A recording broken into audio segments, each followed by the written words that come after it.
Olá, queridas irmãs, queridos irmãos. Com muita alegria voltamos ao O Espírito da Letra, analisando a obra de André Luiz, o livro Obreiros da Vida Eterna. Hoje o capítulo 14. Nós vamos acompanhar agora o que vai acontecer ao Espírito Dimas. No capítulo anterior você acompanhou a desencarnação imediata, aquela primeira libertação, quando o perispírito vai se remodelando graças ao poder mental e vai reconstituído, estar agora sob os cuidados da mãezinha, desencarnada também. Agora você pega o seu livro e vamos ao capítulo cujo título é Prestando Assistência. Acompanhe conosco a leitura. Diz André Luiz: meus companheiros de missão pareciam menos interessados em seguir o caso de Dimas durante a noite, inclusive o assistente Jerônimo, que procurava reservar-se para que no dia seguinte os esforços pudessem ser continuados. Quando nos caberia, então, no outro dia, levar o rapaz, o Dimas, ao abrigo de Fabiano. Quanto a mim, entretanto, não se verificava essa mesma pouca disposição. Desembaraçando-me dos laços físicos, quando eu havia morrido, diz André, no outro tempo, eu não conseguia efetuar observações educativas para o meu arquivo de conhecimentos. O choque das sensações no transe da morte, para minha personalidade ainda desatenta, ainda distraída diante das questões do Espírito Eterno, me impedira de analisar minuciosamente o assunto, de prestar muita atenção naquilo. Mas agora, a oportunidade poderia trazer mais luz para meu espírito em relação à posição dos recém-desencarnados.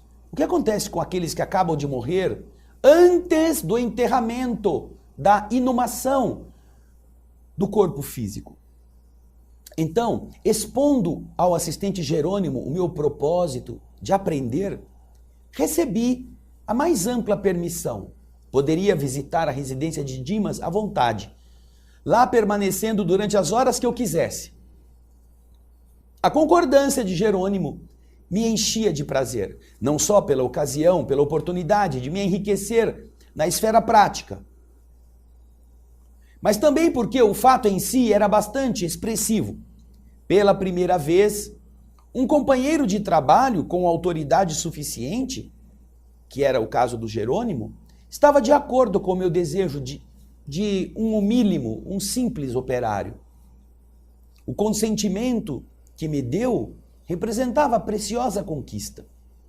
Constituía aquela liberdade para me instruir com a responsabilidade de minha consciência e a confiança dos meus superiores hierárquicos.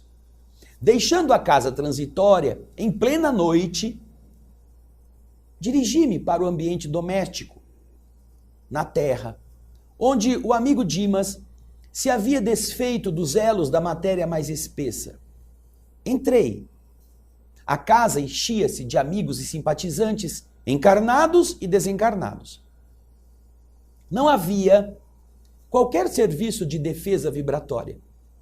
Notei que havia trânsito livre pelos grupos de variadas procedências.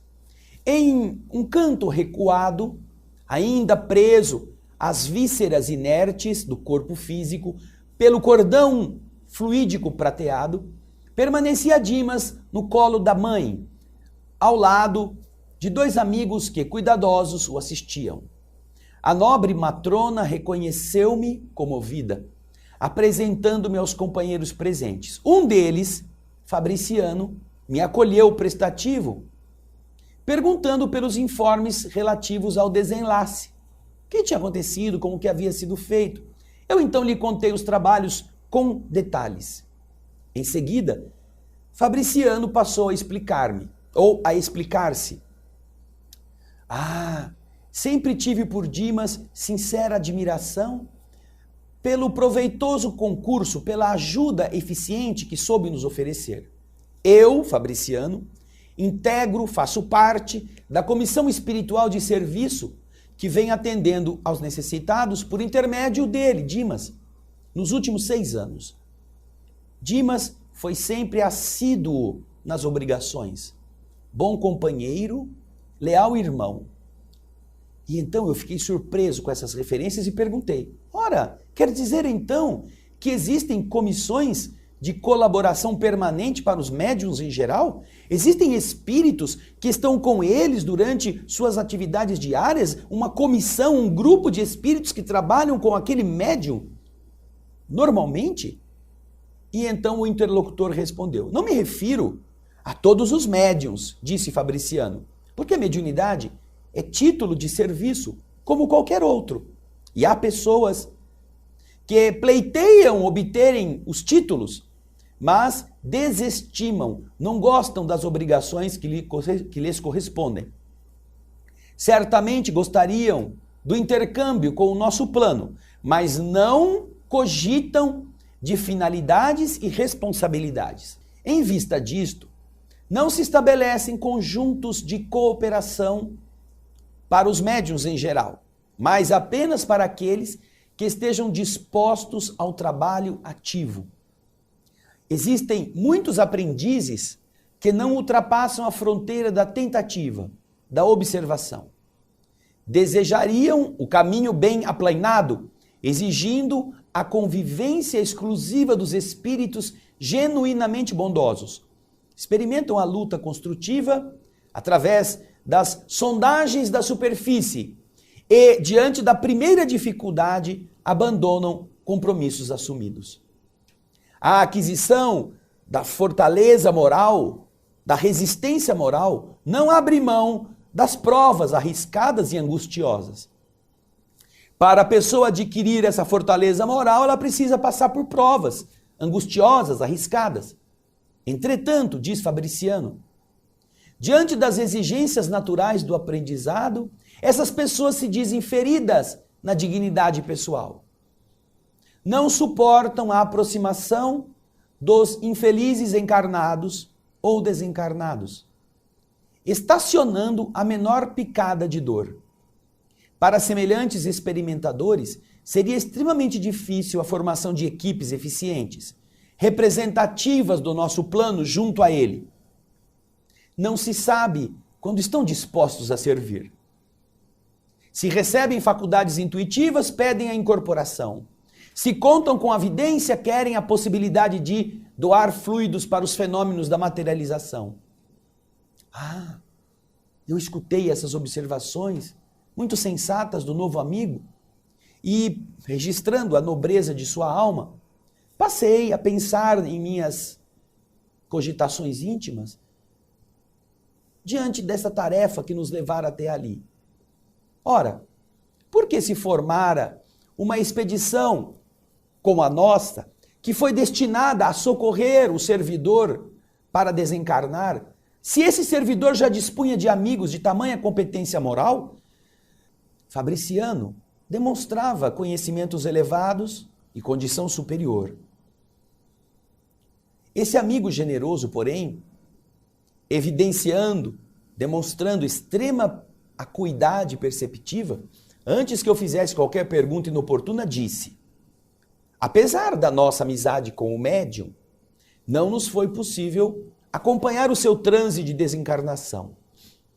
Temos uma delegação de trabalho com ele, mas no assunto entrou em jogo a autoridade de nossos superiores, que resolveram proporcionar a Dimas repouso, o que não nos seria possível dar-lhe se ele viesse diretamente para a nossa companhia. Ele ficaria agitado, ele ficaria querendo trabalhar, querendo perguntar coisas, ao invés de ficar sereno. A conversação conduzia-se a interessantes ângulos do problema da morte. Seduzido pelas considerações, perguntei sobre o que já sabia, mais ou menos, a fim de poder penetrar particularidades ainda mais significativas. Então eu disse, fala André, nem todas as desencarnações de pessoas dignas contam com o amparo dos grupos socorristas? Não, nem todas, disse Fabriciano. E ainda acrescentou, todos os fenômenos da morte contam com o amparo da caridade ligada às organizações de assistência geral indiscriminada. No entanto, a missão especialista não pode ser concedida a quem não se distinguiu no esforço perseverante do bem. Mas aí então eu quis saber, mas não há casos de criaturas essencialmente bondosas que se libertam dos laços físicos, mais ou menos entrosados em comissões de serviço espiritual de natureza superior, sem que existam missões salvacionistas previamente designadas para socorrê-las? E aí eu acrescentei para ficar mais claro. Vamos dizer que Dimas estivesse em ligação recente com a sua comissão de trabalho mediúnico e desencarnasse sem o cuidado de um grupo socorrista. Seria deixado à mercê das circunstâncias? Ninguém o iria ajudar assim? Fabriciano deu uma risadinha com franqueza e respondeu. Ah, o que será que o Fabriciano respondeu? Hein? Né? A pergunta é, e ele, se tivesse desencarnado sem ter se preparado muito adequadamente, se não tivesse uma equipe socorrista para ajudar na desencarnação, como era a do assistente Jerônimo, e sendo recente a sua ligação com aquele grupo de trabalhadores da mediunidade, puxa, como seria? Você viu que interessante que os médiuns dedicados, os médiuns perseverantes, os médiuns que aguentam o tranco, eles têm espíritos que se colocam a dispor da tarefa para amparar o médium, para ajudá-lo, para construir um conjunto eficiente. Enquanto que os médiuns que são aquelas folhinhas ao vento, um dia está de bom humor, outro dia não está, nunca estão satisfeitos, nunca cumprem, nunca estão disponíveis para coisas além da sua rotina normal, estes nunca se sabe quando vão estar prontos para o trabalho, então não conseguem construir grupos espirituais coesos à sua volta. Quanta coisa interessante que nós estamos aprendendo nesse capítulo, você nem imagina o que vem depois. Eu espero você daqui a pouquinho para a segunda parte do nosso programa. Até já.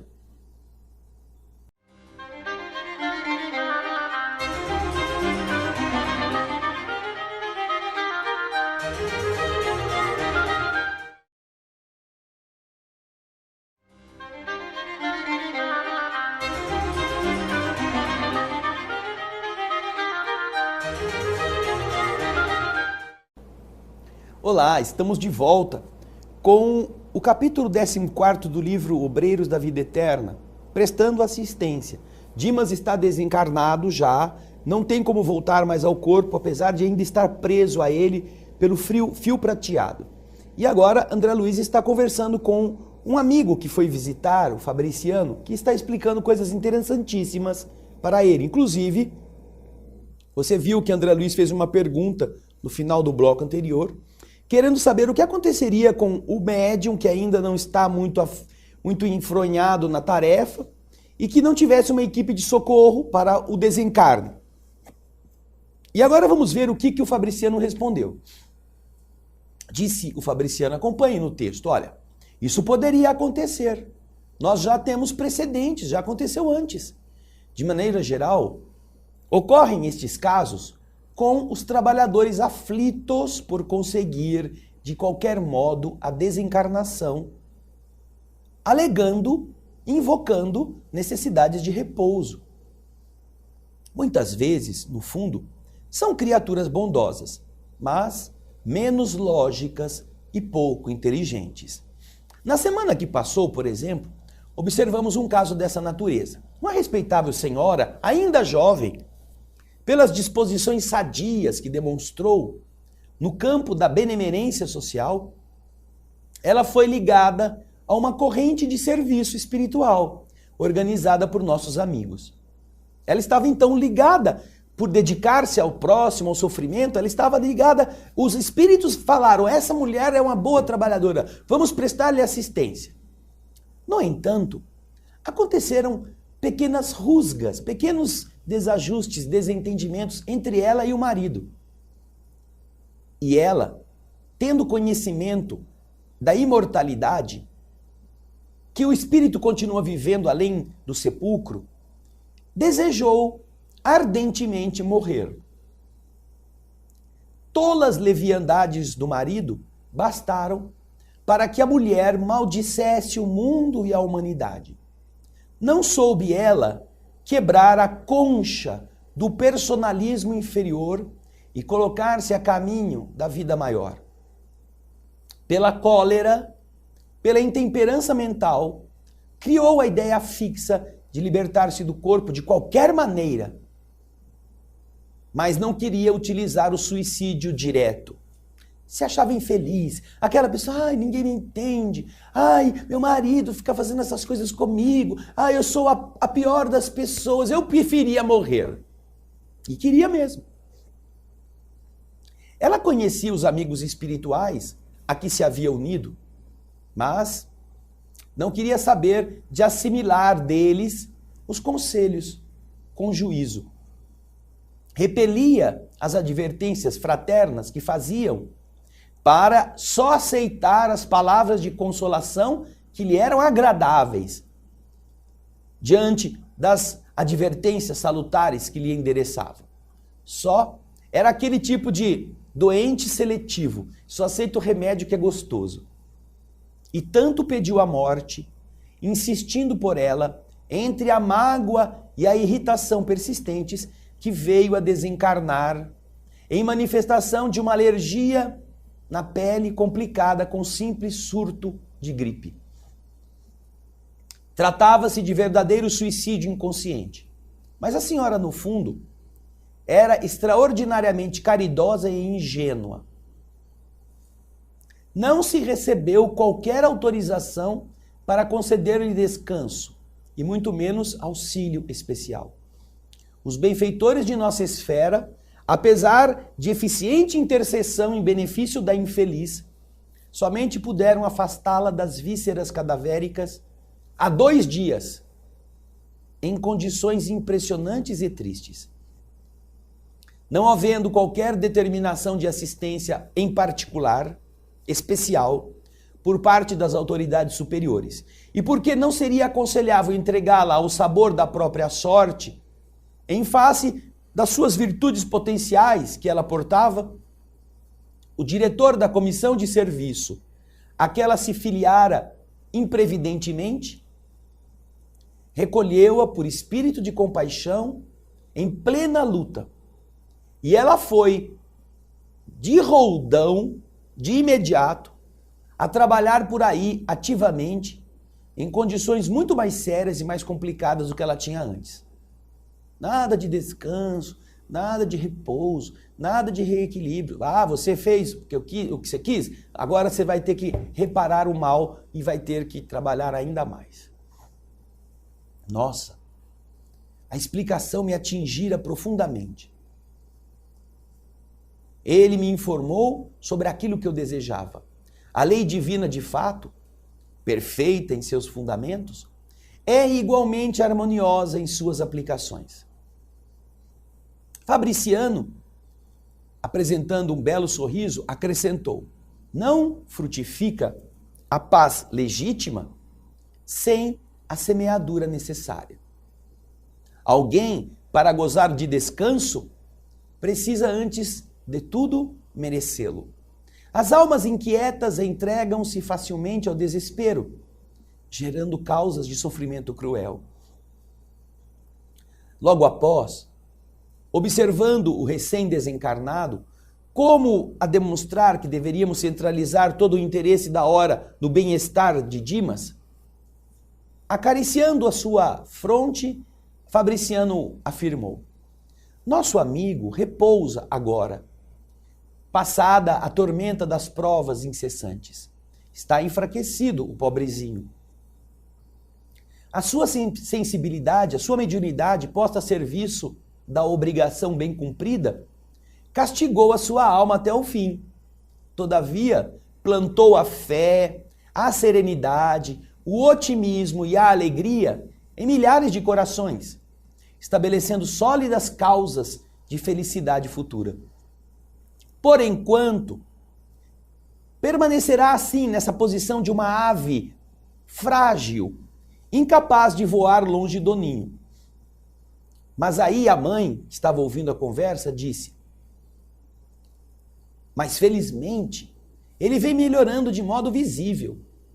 Os resíduos que o ligam ao cadáver estão quase extintos. Olhou em volta na modesta residência e acrescentou: se fosse possível receber maior cooperação dos amigos encarnados, seria para ele muito mais fácil o restabelecimento total.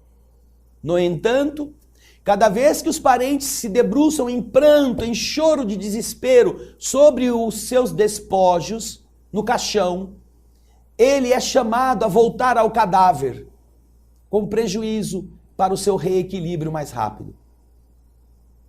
Lamentavelmente, disse Fabriciano, nossos irmãos encarnados não possuem a chave desses conhecimentos para organizar uma ação adequada a esta hora. Eles não sabem o que estão fazendo. E a mãe disse: em vista disto, eu insisto para que Dimas durma. Embora o sono, que poderia ser calmo e doce, esteja povoado de pesadelos. Diante da surpresa que me absorvia, o companheiro apressou-se em me esclarecer. Vocês estão vendo a imagem do Dimas no colo da mãe, ligado por um cordão prateado ao despojo que está no caixão, e aqueles que chegam ali perto e ficam: por que você morreu? Você não podia ter feito isso comigo. Não volta, não vai embora não. O que vai ser de mim sem você? Essas conversas que a gente sempre escuta, repercutindo, fazendo com que eles sofressem ainda mais. Então, Fabriciano disse: essas imagens contidas nas evocações das conversas incidem sobre a mente do desencarnado que está aqui mantido em repouso, depois de rápido mergulho nessa contemplação dos fatos da existência que terminou. Depois que a pessoa viu tudo que ela já fez, aquele filme que passa na cabeça da pessoa, agora ele está em repouso. E todas as vezes que alguém chega lá no caixão e começa a falar, essas imagens, essas vibrações se transformam em imagens que atingem o espírito. Não somente as imagens, disse o Fabriciano. Por vezes, nossos amigos presentes, que são muito fecundos, muito produtivos nas conversações sem proveito, eles se lembram, eles levantam defuntos do passado com tamanho calor, com tamanha precisão, lembrando de certas questões que atraem até aqui alguns daqueles que participaram daqueles eventos e que já morreram também. Essas afirmações ouvidas levantaram-me a curiosidade. Mas Fabriciano, querendo me dar a mais experiência direta, aconselhou-me: André, espere alguns minutos na sala ao lado, onde os despojos estão sendo visitados. Vai lá ver. Obedeci. Fui até o velório. E lá estava tudo com aspecto normal. Flores perfumadas, semblantes fechados e conversação discreta. Ao pé do cadáver, propriamente considerado, os amigos estavam assim reservados e circunspectos. Mas, a poucos passos dali, davam-se a liberdade para as piadas vibrantes em torno do amigo que estava indo para o outro mundo. Pequenas e grandes ocorrências da vida do morto eram lembradas com graça e vivacidade. Aproximei-me da roda compacta em que se falava a respeito dele. Certo rapaz dirigiu-se a cavaleiro muito idoso perguntando: Coronel, recebeu a conta? Recebeu a conta? Por enquanto não, respondeu o velhote interpelado, preparando o fumo de rolo para cigarro, como se fazia antigamente. Mas não me preocupo pela demora. Dimas foi sempre bom camarada e os filhos não esquecerão o compromisso do pai. Questão de tempo. Interessado em ressaltar as qualidades distintas do falecido e revelando suas boas disposições de historiador municipal, prosseguiu. Dimas era um homem interessante e excepcional. Sempre lhe invejei a serenidade. Em matéria de prudência, raras pessoas eu conheci que fossem parecidas com ele. É verdade que nunca me dei aos estudos espíritas, mas confesso que ao observar a sua maneira de proceder, sempre desejei conhecer a doutrina que lhe formava o caráter. Bom, até aí, diz André, tudo ia muito bem. Embora a invocação da dívida do morto, o credor apenas pronunciava palavras de estímulo e paz. Todavia, será que foi assim o tempo todo da conversa? No próximo bloco a gente vai ver o que vem depois, então não demore para voltar, porque daqui a pouquinho a gente já começa, tá bom? Até já.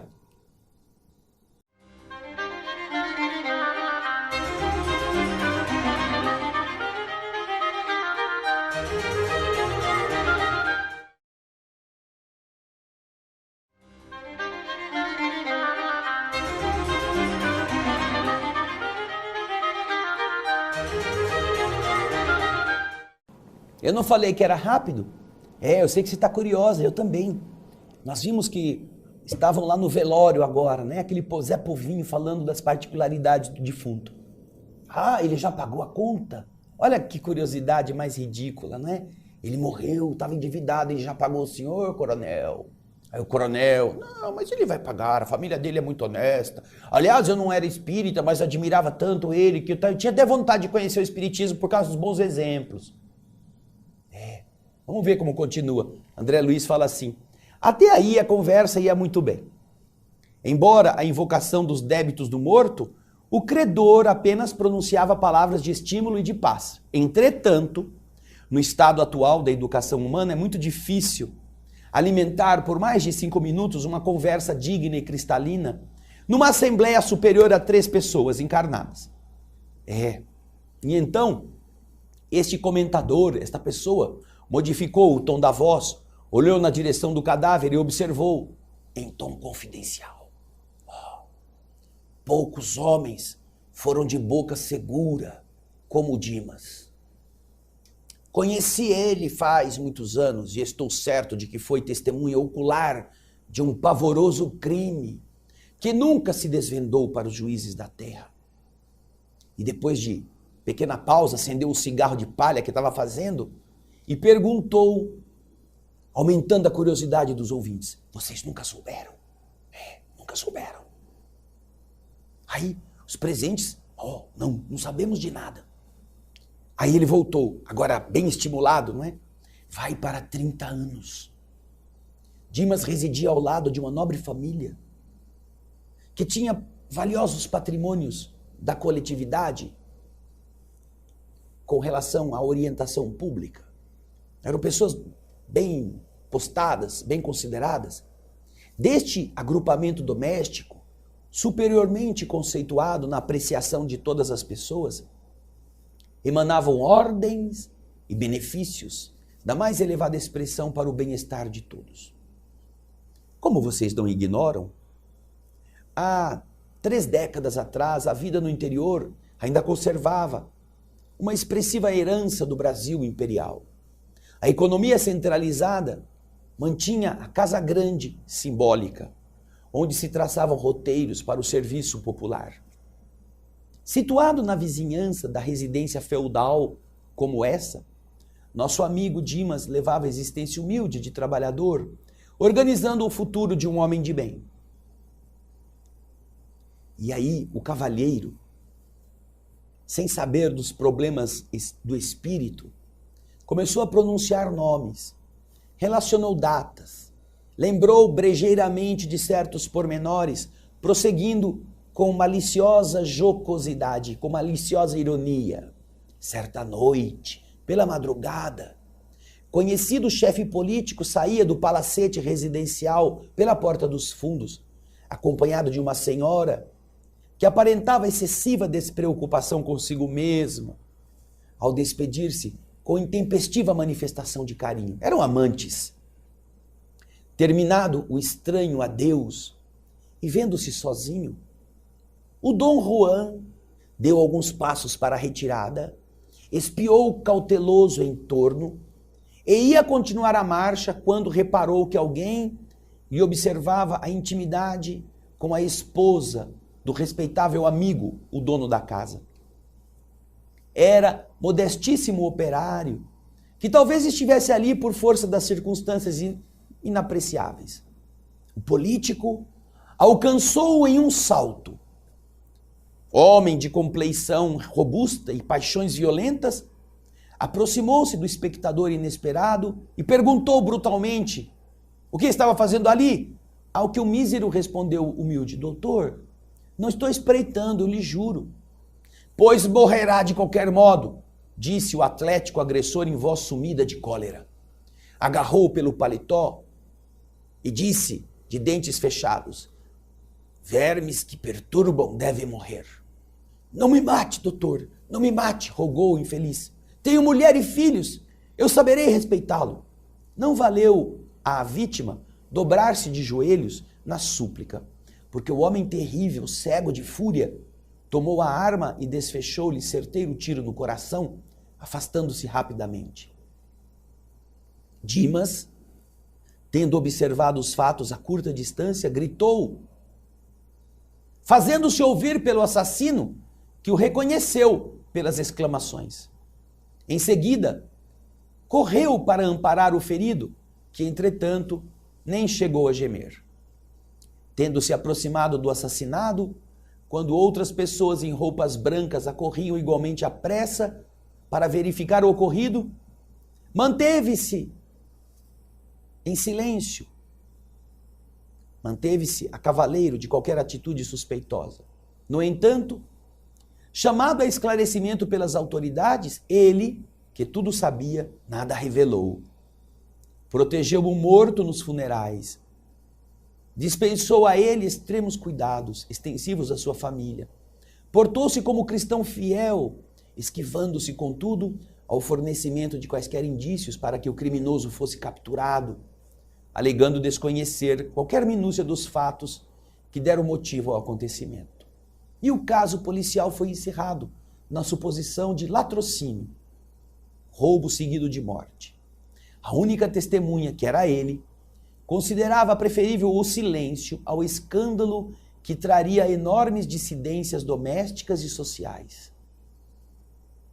O narrador que contava essa história olhava o defunto e acrescentava: boca segura, não conheci homem mais discreto.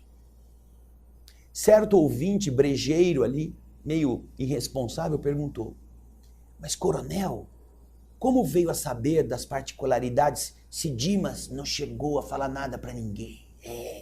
Como é que o senhor soube? E então o perguntado fez um gesto de franca satisfação. Que bom que você me perguntou. E disse: vantagem da boa amizade com os sacerdotes. Meu velho amigo, o padre F., que Deus o guarde, contou-me o fato sumamente impressionado. Ele havia ouvido a confissão do assassino antes da morte e obteve todos os pormenores da obscura ocorrência. O homicida, cuidadoso, aquele político, cuidadoso na exposição das faltas, não se esqueceu de nomear Dimas ao vigário como a exclusiva testemunha do pecado mortal que ele cometera. O padre, contudo, excelente amigo, cheio de experiência do mundo, não trouxe o caso a público. As pessoas envolvidas no drama deixaram descendência distinta e seria crueldade relembrar acontecimento tão triste. O narrador então estampou curiosa expressão no rosto e terminou apagando o cigarro. Tudo passa. Morreram a vítima, a adúltera, o assassino, o confessor e agora a testemunha. Por certo, haverá lugar fora deste mundo para se fazer justiça. Por certo, a justiça vai ser feita fora daqui, porque agora todo mundo morreu. Veja só, o velório do Dimas. Pessoas que a princípio poderiam estar em oração, poderiam estar falando boas coisas, agora estão contando minúcias, estão contando crimes, falando de bandidos, falando de traição, denegrindo imagens, falando de pessoas dignas que cometeram deslizes que todos os outros cometem. Por que Fabriciano falou para o André Luiz dar uma olhada no que estava acontecendo? Você também está curioso, não é? No último bloco você vai ver o resultado dessa conversa. E isso deve servir para todos nós como um alerta. Porque todas as vezes que nós começamos a falar coisas que não são boas, nós começamos a produzir uma psicosfera. A volta da nossa mente começa a ficar obscura. Aquelas imagens começam a ser plasmadas. E todas as entidades negativas, imperfeitas, que estão sendo convocadas, comparecem, vão até o lugar. Ou aquelas que se simpatizam com aquele clima de curiosidade, clima de luxúria, clima de malícia, clima de excitação, são atraídas. Porque a mente produz o sinal e as entidades identificam o sinal para virem. O Livro dos Espíritos, na questão 467, fala sobre isso. Essa questão e as que estão próximas explicam como que nós poderíamos nos proteger das entidades que nos querem conduzir ao mal. E os Espíritos respondem, mudando o pensamento e a vontade, os desejos. Porque estes Espíritos, eles são convidados, eles só se unem àqueles que os atraem pelos seus pensamentos ou pelas suas vontades, pelos seus desejos. Quando o homem mudar seus pensamentos e mudar os seus desejos, os espíritos também não poderão se sintonizar com ele. Então você já pensou o que você conversa dentro de casa? O teor dos assuntos nas rodinhas? Você já pensou a respeito das possíveis entidades que possam se aproximar daquele ambiente conturbado pela fofoca, pela calúnia, pela mentira, pelo ódio? Dentro de casa, quantas vezes surgem conversas agressivas, conversas de destruição, que muitas vezes são fomentadas pela própria televisão, pelas notícias que as pessoas recebem em casa? Mas quase nunca se ora, quase nunca se fala em Deus, quase nunca as pessoas estão preocupadas com as coisas boas. Por quê? Por que estão desatentas com o bem e tão concentradas no mal? Porque se deixam arrastar. O pensamento e a vontade acabam sendo conduzidos por leviandades. E aquilo que vai acontecer no próximo bloco acontece na nossa casa, na nossa família. Acontece onde estamos, seja no trabalho, na diversão, no passeio, no lazer. Porque nós seremos visitados por todos aqueles a quem nos referirmos. Parentes que já morreram, e aí a gente malha, marreta, fala do mal, do podre. Todos nós. Nós já vimos isso no livro Missionários da Luz, o caso do Monteiro. Na verdade é o caso do Vieira, que ele falou mal de um amigo dele na noite, na hora da janta, e o espírito veio explicar para ele que não era bem assim, mas era um espírito horrível, e ele não conseguia sair do corpo na hora de dormir, tinha um pesadelo terrível, o Vieira. Está lá no livro Missionários da Luz. Nós já estudamos isso aqui nesta obra aqui, que estamos, o Espírito da Letra, estamos aprofundando, a obra de André Luiz. Procure lá, veja que entidade foi atraída pela conversa da janta na casa do Vieira. E o que aconteceu durante a noite? Mas o nosso lar nós já fizemos, agora estamos aqui. Capítulo 14, vamos ver o que vai acontecer no próximo bloco, o último do programa de hoje. Eu espero você.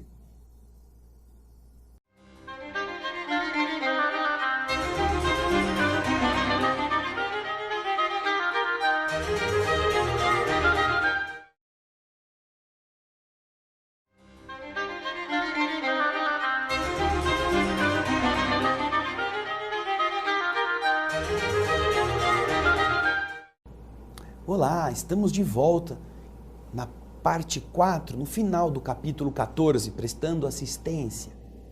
E então, você viu, não é? O homem estava falando que tinha morrido as testemunhas, o confessor, a adúltera, o homicida, e agora estavam ali diante do velório do Dimas, o único que sabia e não falou para ninguém. E então, o que aconteceu? Estava nessa conversinha, que devia ser outra coisa no velório, né? Mas estava nesse papinho furado. Veja só o que aconteceu. Nesse momento, horrível figura, seguida de outras não menos monstruosas, no plano espiritual, surgiu de inesperado. Aproximando-se do leviano comentador, aquele coronel que está vestido ali de azul, o espírito ouviu ainda as suas últimas palavras e então, ao chegar, sacudiu-o e gritou: sou eu, o assassino? Que quer você de mim? Por que me chama? É juiz? O coronel não enxergava aquilo que eu estava vendo, mas o seu corpo físico foi atingido por um involuntário estremeção, um arrepio, que arrancou abafado sorriso dos presentes. Aquilo que o povo fala, passa a morte que eu sou forte. Logo após, o espírito desencarnado, o homicida, atraído talvez pelo forte cheiro das flores reunidas naquele lugar improvisado, teve então a ideia clara de que ele estava num velório. Abalou-se, precipitado, pondo-se na contemplação do morto. Imediatamente reconheceu o Dimas no caixão e fez um gesto de profunda surpresa. Ajoelhou-se e gritou, no velório, o espírito do homicida. Dimas, gritou ele, pois você também veio para a verdade. Aonde você está, bom amigo, que velou a minha falta com o véu da caridade sem limites? Me ajude, estou desesperado.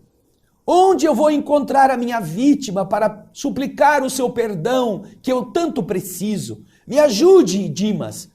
Tenha compaixão de mim. Você deve saber aquilo que eu ignoro. Me socorra, me socorra. Ao lado desse infeliz, que estava em rogativa comovida, diversas entidades sofredoras permaneciam paradas. Mas Fabriciano surgiu inesperadamente e ordenou aos invasores que se afastassem imediatamente. Produzida então a limpeza daquele ambiente, o novo amigo dirigiu-se a mim, Fabriciano, dizendo: garanto que este grupo entrou nesta casa por invocação direta.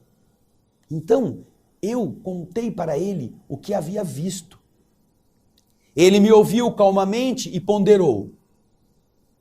A observação feita por nós mesmos é sempre mais valiosa, não é, André?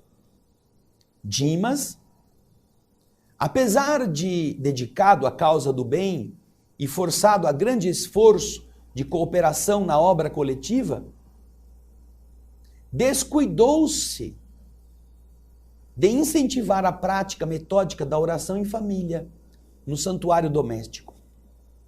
Por isso, ele tem defesas pessoais, mas a sua casa se conserva aberta à visitação de qualquer classe. Imagina isto. A explicação era significativa. Comecei a compreender a razão do sentimentalismo prejudicial da família inconformada. Estava sendo visitada por todo tipo de entidade inferior. Desejando, porém, fixar aquele aprendizado da noite sobre o assunto referente à desencarnação, eu perguntei: o nosso amigo que acabou de morrer, por acaso terá ouvido a súplica desse irmão que acabou de gritar o seu nome? E Fabriciano respondeu: ele está gemendo agora sob terrível pesadelo nos braços da mãe, ao recordar o fato relatado. Desde alguns minutos atrás, acompanhamos a agitação dele, percebendo que recebia choques desagradáveis através daquele cordão de prata. Ouvindo e vendo os quadros invocados, eu insisti perguntando. Não chegou a ver, respondeu Fabriciano, nem a ouvir integralmente, diante da perturbação espontânea de que ele é vítima, mas vislumbrou, sentiu, oprimiu-se e torturou-se, prejudicando o reequilíbrio de si mesmo. As forças mentais estão revestidas de maravilhoso poder. Indicando os grupos que continuavam conversando, disse sem aspereza: nossos amigos da esfera carnal são ainda muito ignorantes com respeito à morte. Ao invés de trazerem pensamentos amigos e reconfortadores, preces de auxílio e vibrações fraternas, atiram aos recém-desencarnados as pedras e os espinhos que deixaram nas estradas percorridas. Falam dos seus defeitos, dos seus equívocos, dos seus escorregões. É por isso que, por enquanto, os mortos que entregam despojos aos solitários necrotérios da indigência são muito mais felizes. Aqueles que não são velados por ninguém, aqueles que não têm ninguém que possam ir aos seus velórios, são mais felizes porque não tem todo esse lixo mental orbitando aquele que acabou de desencarnar. Eu ainda não havia terminado de todo as considerações quando a esposa de Dimas, num acesso de pranto, levantou-se do leito em que repousava e se adiantou para o cadáver, chamando-lhe o nome comovedoramente. A mulher disse à viúva: Dimas, Dimas, como eu vou ficar? Estaremos separados então para sempre daqui para frente. Como o Fabriciano se dirigiu apressado para o quarto humilde em que Dimas estava no colo da mãe, eu o acompanhei rapidamente. A genitora do médium fazia esforços para segurá-lo, mas em vão. Pelo fio prateado, estabelecera-se vigoroso contato entre ele e a companheira.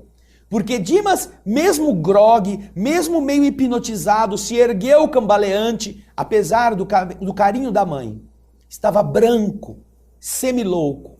Avançou para a sala mortuária onde estava o cadáver, rogando paz. Mas antes que pudesse aproximar-se muito dos despojos, Fabriciano lhe aplicou energias de prostração na esposa imprudente, na mulher que foi lá demonstrar um afeto desequilibrado. E ela então foi novamente conduzida ao leito, agora desmaiada, enquanto Dimas voltava ao colo da mãe, já menos aflito. O amigo então esclareceu-me sereno. Há situações em que o drástico deve ser medida inicial. Nosso irmão muito fez pela harmonia dos outros durante a existência, e ele merece uma libertação pacífica. Sinto-me, portanto, no dever de garanti-lo para que se desembarace dos últimos resíduos que ainda o inclinam à matéria do corpo. Outros amigos e afeiçoados do médium chegaram ao ambiente doméstico interessados em ajudá-lo.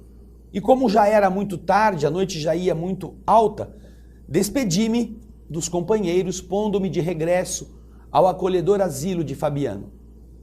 No outro dia, ao me avistar, disse meu assistente Jerônimo, após a saudação inicial: olha, André, espero que o velório lhe tenha trazido úteis e instrutivos ensinamentos.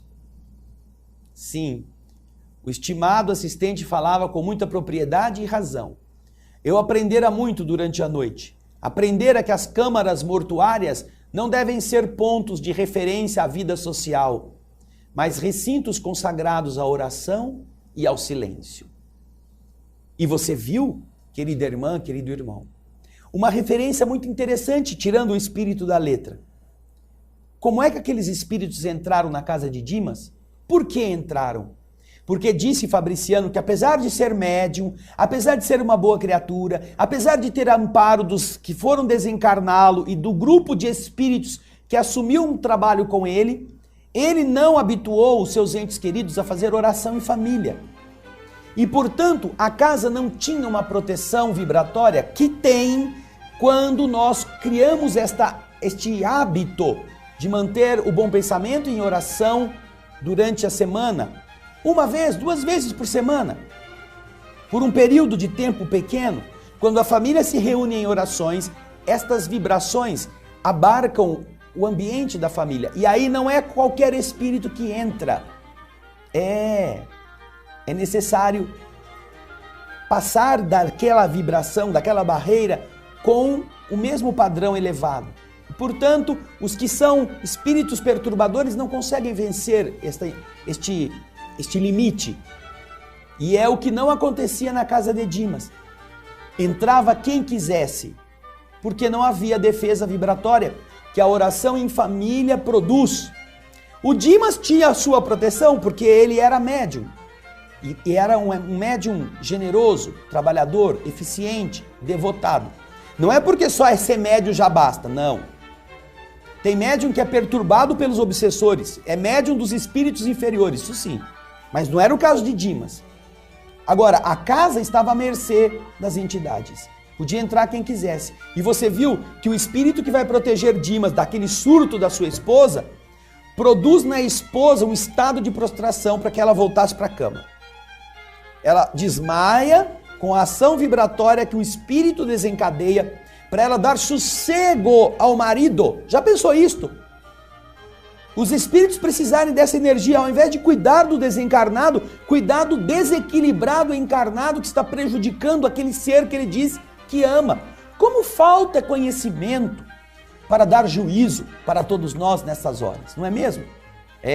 Velório. Eu tenho certeza que você tem história para contar muito parecida com essa, se não mais grave. Agora, quando for num velório, lembre-se que vai chegar o dia de ser o seu. Como você vai se conduzir? Conduza-se bem para ajudar aquele que está lá, se é que você gosta dele. Mas tem muita coisa ainda pela frente, vamos aprender muito com o caso do Dimas. No próximo programa eu espero você e agradeço a sua audiência, o seu carinho. Nos vemos no próximo Espírito da Letra, capítulo 15, hein? Muita paz.